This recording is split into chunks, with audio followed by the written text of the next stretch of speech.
Last week, as the San Benito Lady Hounds softball team fell in the state semifinals, there was talk about how good they would be as early as next year, thanks to a large number of freshmen and sophomores in the starting lineup.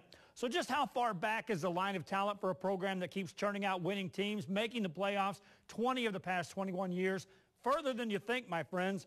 This afternoon in Harlingen, a group of 9 and 10-year-olds comprised of 90% of players being from San Benito. We're not just playing with, but we're beating 11 and 12-year-olds, and this is not the first time, nor will it be the last. Playing in games like this at this early age, a contributing factor to success by the time these girls reach high school, and this does play a part in building a program that adds new pieces to a team every year. Well, it does help them out, to be experienced, to have the experience going into high school. Most of these girls are select travel players, so they get exposed not only here in the Valley, but upper Texas and out of Texas. So I'm sure it does help them a lot.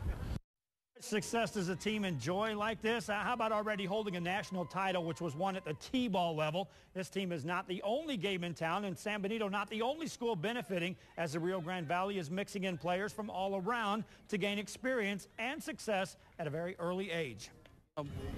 Most of these teams, a lot of the high schools have players starting at a very young age now, not just San Benito, but throughout the Valley, which I think is what's helping the Valley advance deeper into the playoffs each and every year. It's awesome. It's awesome. We push them. That's how we get them better. We're preparing for state next week. In July, we'll be going to nationals in Branson, Missouri, against our age division. So we push them against older girls. It should make them better once we get to play our division.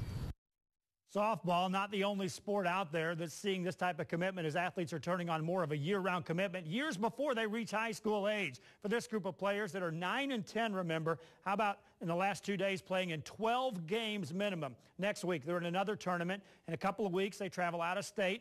Numbers game. They play somewhere on the lines of 40 weekends per year. At that pace, by the time they reach high school, they can play easily over 3,000 games. So yes, my friends, there's talent coming up the ranks, and high school coaches in some cases are getting tailor-made teams, not just players, ready for the big stage.